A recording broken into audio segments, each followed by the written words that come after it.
are presenting on the Ukrainian conflict's effect on Lockheed Martin's titanium supply. We are the Ops and SCM Team 5. So a little background on Howmet and Lockheed Martin is that Howmet Aerospace is a large titanium supplier for Lockheed Martin's F-35. They previously received raw materials from Russia prior to the Russian-Ukrainian conflict, but due to increased raw material prices they saw as they had to switch due to sanctions on Russia, Howmet saw a significant impact in their margins due to an inability to increase their contractual prices with Lockheed. Due to that, Howmet stopped all shipments to LM and breached their contract, resulting in a lawsuit from LM. To provide further background on the F-35 project, Lockheed was selected for the Joint Strike Fighter program in 1997 for the X-35 project, which was later developed into the F-35 project in the early 2000s. The total budgeted cost was just south of $400 billion for the project, with the first official flight for the F-35 taking place in 2008. To further define Howmet's and Lockheed's relationship, Howmet approached Lockheed to renegotiate their supplier agreement to reflect the current market conditions. In order to do so, and prior to considering this, Lockheed requested further documentation defining if Howmet was still turning a profit on the raw materials. In the end, Howmet opted not to provide the documentation and in turn demanded Lockheed paid increased pricing for titanium sponge. And Howmet would no longer supply them with the titanium sponge at the current price.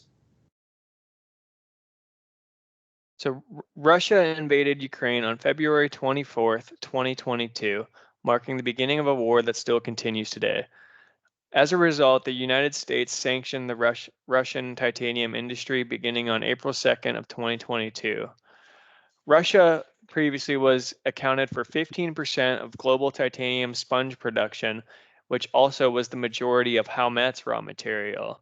So as a result of the war, the demand increased for titanium due to commercial industry coming back from COVID, plus military aircrafts, their demand is also up.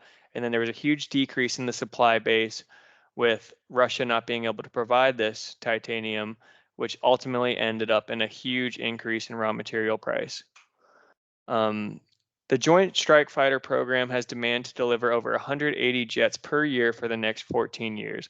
The current capacity, however, is 156 jets per year, and the current lead times of titanium are creating struggles to maintain even current capacity. The raw material impacts have downstream effects on their lead times that end up affecting sub-tier suppliers that can lead to major shortages and have significant program impact. If your titanium sponge is the lead times are higher, that's going to create ingots that have higher lead times, which ultimately snowball into your billets and plate, which snowball into final forge products and machine products, which ultimately causes shortages on the assembly line. Yeah, these supply chain issues have just caused further delays and issues for the F-35 program, which has been surrounded by delays, overspending, and missed deadlines. To date, the F-35 project is more than 80% over budget and approaching a total cost of nearly $2 billion and 10 years behind schedule. In recent months, the U.S. government has taken steps to withhold scheduled payments on undelivered jets, and they're also considering a pullback on future orders. I'll hand it off to Matt and Samantha to talk about how this relates to our course concepts. So kind of first thing, if your project is over budget and delayed by 10 years, you're going to have a bad relationship with your customer or with your final customer. So that's what Lockheed has really been facing. And as a result of the Russia-Ukraine war and the impact on raw material pricing, Howmet and Lockheed's relationship is deteriorating. And also Lockheed has been facing very vocal complaints about the performance and the cost of the planes independent of this raw material shortage for certain key components. And this really highlights the importance of open and honest communications between customers and their vendors, because if there's an issue and you don't tell your customer, they're probably not going to know about it. And it's better to find out about it from the source than through the grapevine. And then a little bit more about the class concepts is lean manufacturing.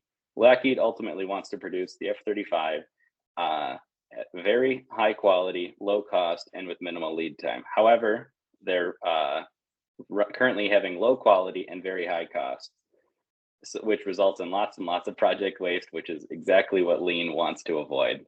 And in addition, Lockheed would love to do just-in-time manufacturing, but as Ben mentioned, with delays to the supply chain because of raw material shortages, you're not going to be able to easily perform just-in-time manufacturing.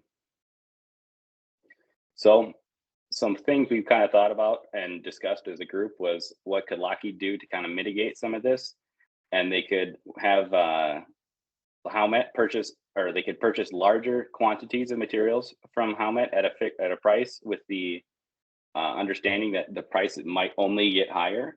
However, the trade-off is that you have significant inventory on hand, which is a very, very not lean thing to do.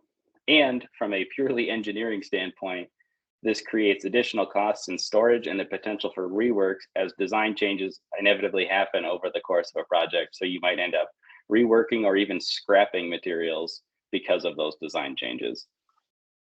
For Howmet, you can't get the price or your raw material at an affordable price, so you're adjusting your final pricing to your customers. But adjusting the prices is difficult because if you have a long-term agreement like Lockheed and Howmet have, you can't just jack up the price just because it's hard to get now. These contracts are negotiated well in advance of projects like this. So I'll hand it off to Samantha to tie in a little bit more course content. Thanks, Matt. So we've been talking a lot about supply chain management. So part of that, an important consideration to make, is really what the design of the supply chain looks like. So that involves identifying and selecting suppliers that can provide the necessary raw materials and components for a product.